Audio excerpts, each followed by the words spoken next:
Hey guys, what's going on? My name's Sandman, if you don't already know. And I want to talk about E3. So E3 just finished up yesterday.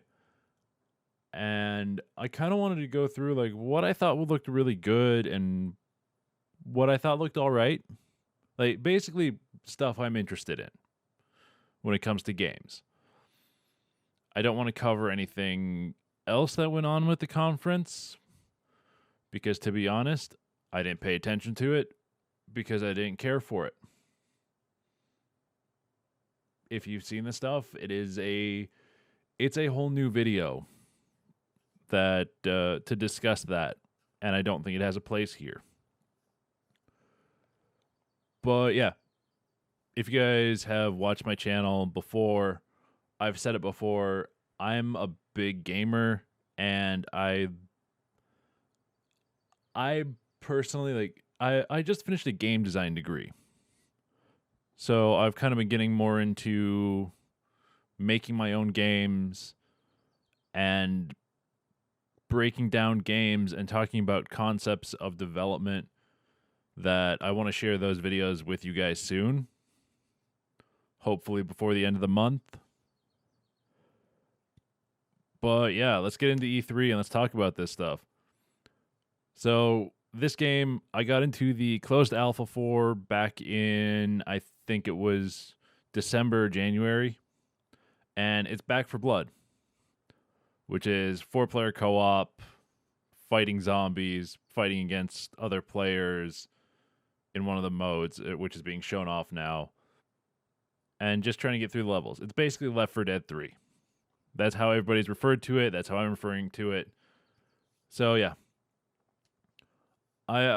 we had a shit ton of fun with this game. I have 2 videos up on my channel of this game, which were super fun. I do have more footage from the alpha that I could upload. I just never got around to it. But yeah, I think this game it's going to be so much fun cuz we will have 4 people playing it, and it's just going to be one of those like it's going to be a good time while we wait for uh Dying Light 2 to come out and Halo Infinite to come out. And it's just going to be a good time. And with Turtle Rock supporting it, hopefully, after launch, with a good amount of DLC and hopefully mod support, it's going to be super fun and it's going to be super well received, I think, because the alpha was, and that normally will go and that signals like what people are going to think of the game. If your alpha is fun, then people are going to be like, "Oh, this full release is going to be good." Next up, we're kind of tackling the Microsoft conference now, where they announced Stalker II. I don't know if they had announced it before. I had not seen anything on it. That's why I think it was an announcement that I don't think people were expecting. But Stalker 2 the graphics look great. The gameplay looks very interesting. I am a fan of kind of post-apocalyptic, a little bit of anomalous stuff, which is kind of what Stalker is, where you have different anomalies that you have to, if you get sucked into it, you might be in trouble. But yeah, I'm a super big fan of Metro, and I kind of want to play the first Stalker and play that series, because I think there's more than one, right? Because I know there's Call of Pripyat with maybe expansions or something, but yeah, I'm looking forward to Stalker 2 a lot. I can't really say much about it. I think this mechanic is very interesting, tossing bolts to go and trigger the anomalies so you don't get stuck into it, or captured by it, I should say. And so you can figure out where they are using the scanner. And it looks like you get items from it too. So yeah, I don't have much to say about this game. And the next game that we're going to be talking about is Halo Infinite and their multiplayer, because they didn't really talk about story stuff for this one, even though they did release that gameplay trailer a while ago. I've always liked Halo's gameplay, and with them going back to the roots and not having everybody start on the same footing is probably, I think it's the best improvement that they could make, because I did not care for the class system in 4 and 5. We're also questioning like what the enemies are going to be in the campaign, and I'm personally just waiting for more information. I know so is Mike and Chase when it comes to not only the Forge mode, but the campaign, because that'll kind of be the telling part of how this is going to all work out. And I think it will be probably, if we can do co-op in it, we will probably do that over on my stream. Do 4-player co-op and get through the whole thing on Legendary. Or just do what we did on Saturday and get lost in the game. Which I think is perfect time to plug my Twitch channel. Over there, we played Human Fall Flat on Saturday. I normally play games on Tuesdays, Wednesdays, and Thursdays. And it's Resident Evil, Hollow Knight, and Breath of the Wild right now. I might go to more games per week, more streams. I don't know. Depends on how much growth we get over there and get over here. But yeah, moving on to the next game, which I don't remember what it is, even though I did just edit this whole video together. Oh, it's the Ascent. So the reason I put this on here is because I saw it a while ago, and we all, basically, I know myself, Mike, Chase, maybe Ryan or Josh, we're going to play this when it comes out, because it is 4-player co-op, and it just looks so much fun. Like, it'll be so much fun for 4 players. Then we have the new game from Arcane. I think it's, what is it called? Redfall. I like the art style of it. To be honest, that's all I can talk about right now. Is I do really like the art style. It's not like super realistic. It's still got some cartoony bits in there. And so far, what they've shown for story and stuff, it looks interesting. And that's kind of why it's in this section. It looks interesting, and I'm just curious. I want to learn more about it before I make an actual like decision or assumption on if I'm going to get it or not. Cuz it's interesting with the 3 different classes it looks like here. With, I'm guessing, scientist, looks like scientist, sniper, witch, and gunner, I'm going to assume. Or like the 4 class names, and you're going against vampires. It at least looks interesting. Once we get more information on it, then I'll make an actual decision on if I'll buy it. And I think that's at least what the few of us that watched the trailer said. We need a bit more information before we actually get it. So yeah, it just looks interesting. But yeah, let's move on to the next game. And most of these titles now are going to be indie, because that's what a lot of E3 was this year.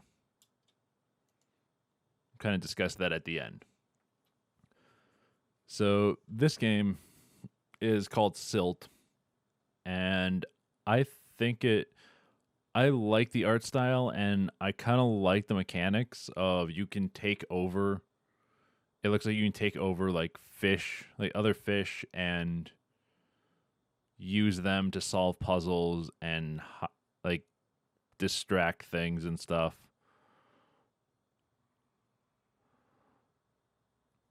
And I love the art style. The black and white with the white being accented or accents for stuff. I just think it's a really cool looking game. I liked Closure. I like the style of this one too. So this will probably be a get and play through on Twitch. And then we have Severed Soul, I think is the name, which is it's basically like Bulletstorm. Like that's kind of the way I think of it, is it's like Bulletstorm with destructibility, where you're going to keep going. I think you have to get multipliers. I think that's what it is. I know I heard the devs talk on it a little bit, but I wasn't fully paying attention. And when I say talk about it, I think they were on the Summer of Games on IGN, commenting on like players flipping upside down and stuff, and they didn't know you could do that. Like there were certain doorways or walls at the end of hallways that players were shooting through to flank around enemies. Oh, Severed Steel. That they didn't know about, and it looks like an interesting game. I have the demo downloaded. I might make a video on that, or I might play that on stream also. Now we have one of the games that for me is like a childhood classic. I think for a lot of people it's classic. And it's Advanced Wars. I played it on the Game Boy Advance. I played it on I think was it only on Game Boy Advance? Yeah, I think that's the only time I played it. I also bought not Twisted Metal. Tiny Metal, which had the same concept of Advanced Wars, but I really like the Advanced Wars graphic style and stuff. So I kind of can't wait for this game. It's one of the few that I'm like, yeah, I really want this game, and I'll probably buy it on release. Just because I've liked the style, and I want to play it again. I've been craving to play Advanced Wars, but it wasn't on Switch. Now it's going to be on Switch, so I'm going to pick it up and play it when it comes out. Now we're into games that are like, they look all right, but I'm not 100% sure on them. So this game is, oh, I forget the name of it. I think it's like Wizard with a Gun.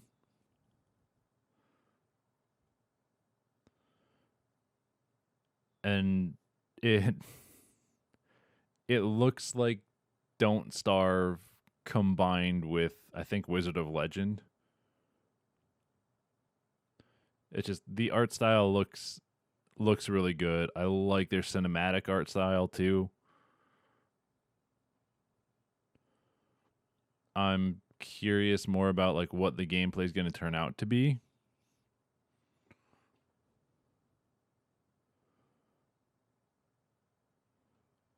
Because it looks like you can upgrade a base and you're not just building in like the wilderness, kind of like Don't Starve is. Yeah, it looks like you have a base to start off with, and then you go to different worlds and collect resources using your gun, and then come back and upgrade and change and modify things. So I think this will be it'll be an interesting game to say the least. I don't know how much I would play it, but it at least looks interesting. Looks interesting enough to play it. Then we have the game that everybody I think is has been waiting for a while. Oh wait, no, this is whoops.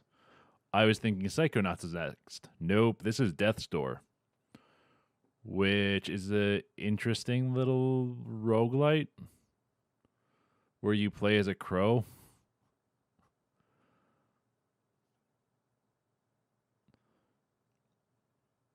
I don't remember why I actually like really liked this. There was something about the game that was just as kind of it's the other characters.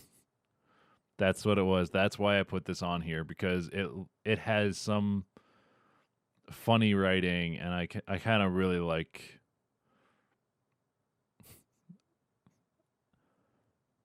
I do like their writing for these characters that they've shown, and the gameplay doesn't look half bad.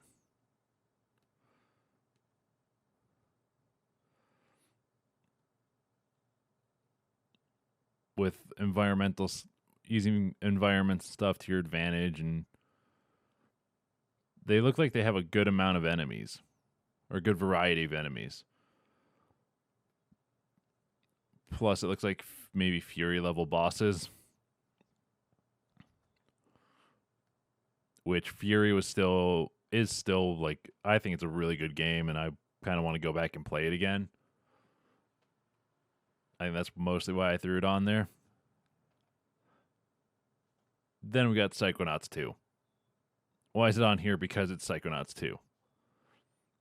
It's Double Fine's insanity with a...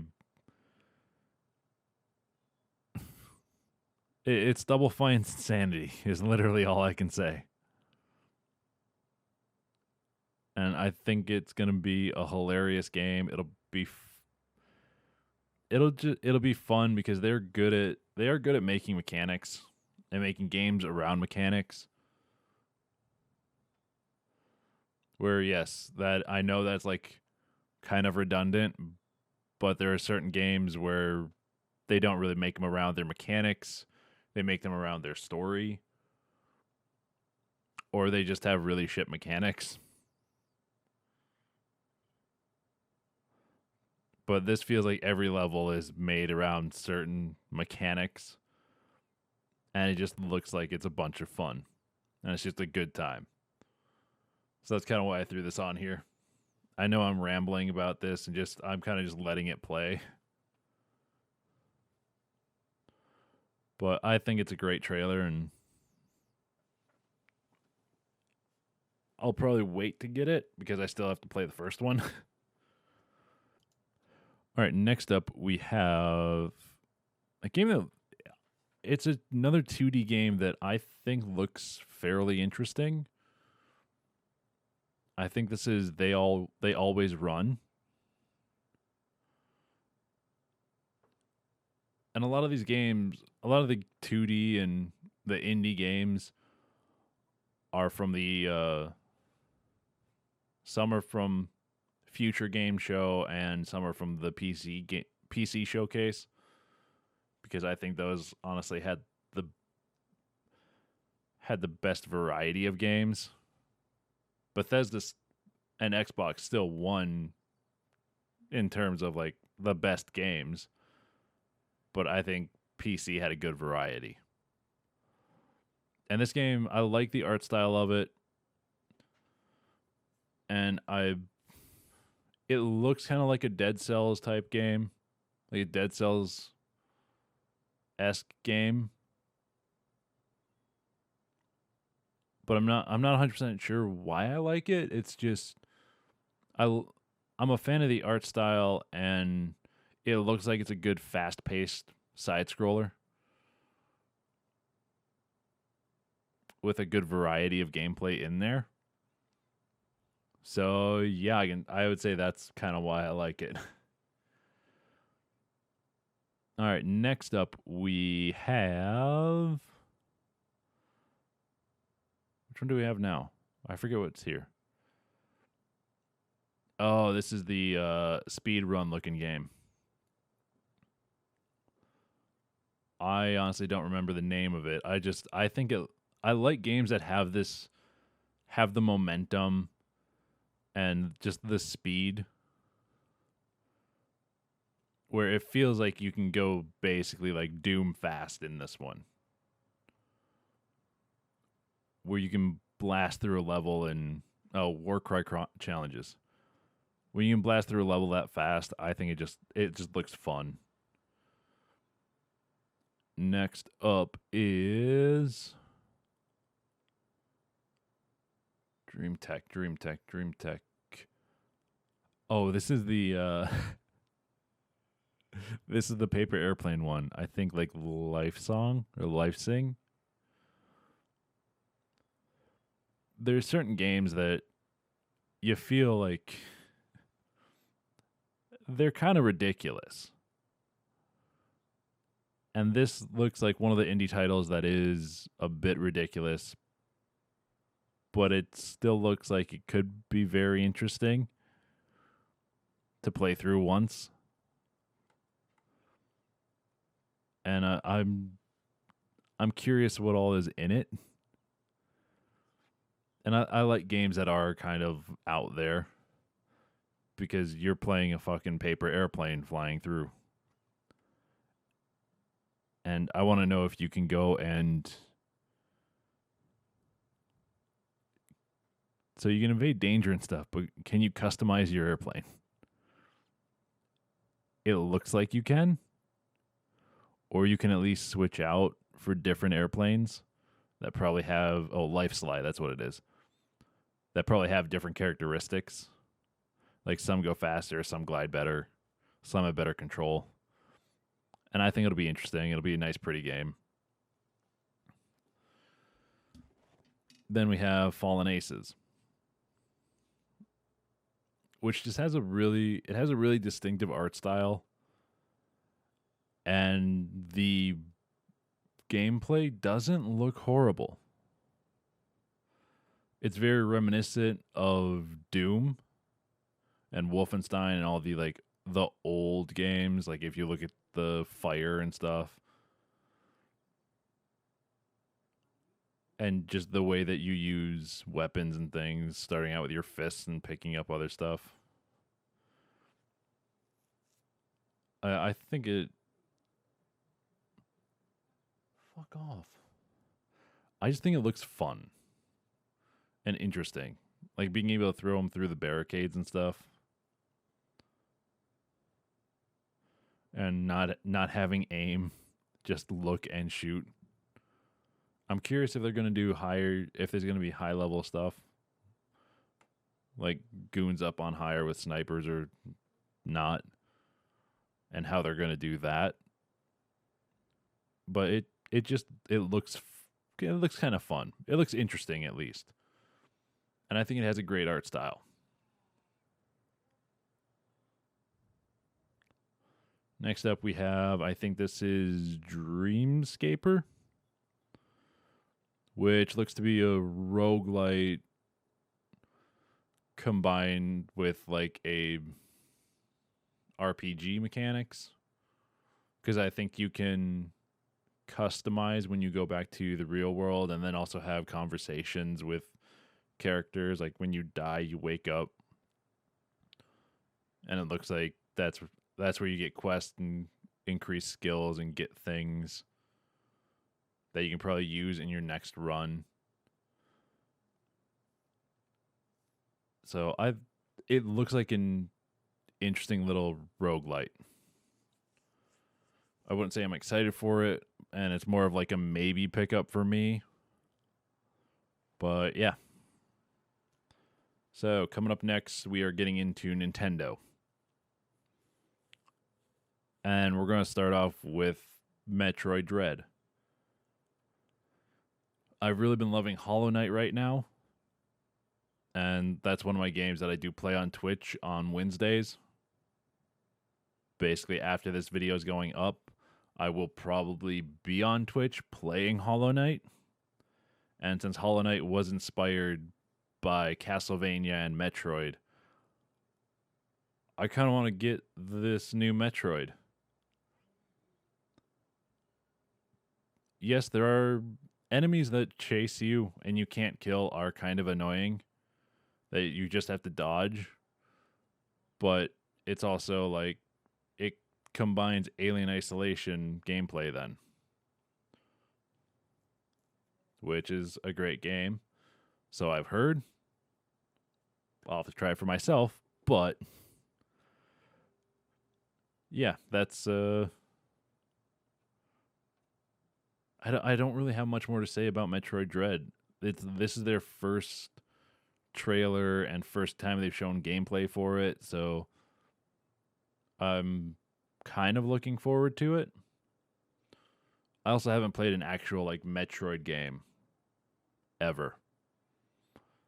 So this would be my first Metroid game unless I pick something up on Switch and we do that on stream. You never know. I never know what I'm going to do on stream, and neither do you. So yeah, it's one of the highlights personally from E3, or from the last day of E3, along with Advanced Wars and the next two games that are coming up. So this next one, I know it was talked about at Capcom's, but I kind of just threw the trailer in here from the Nintendo Direct. Monster Hunter Stories 2.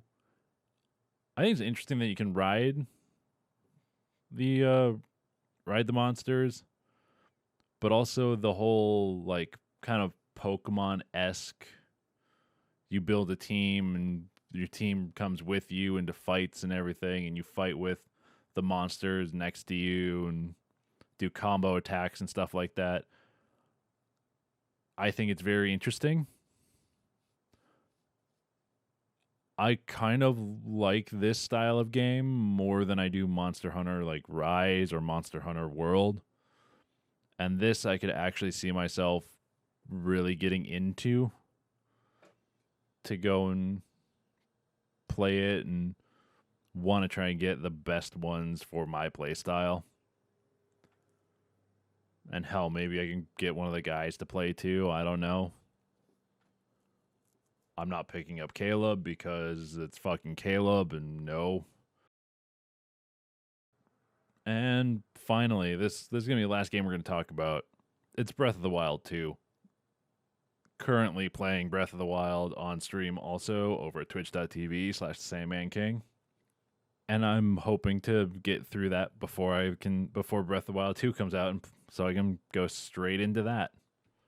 But yeah, the game it looks really good. It looks like Breath of the Wild 1, but it looks like there's a good amount more to explore, and possibly some new enemies. It looks like new bosses and stuff.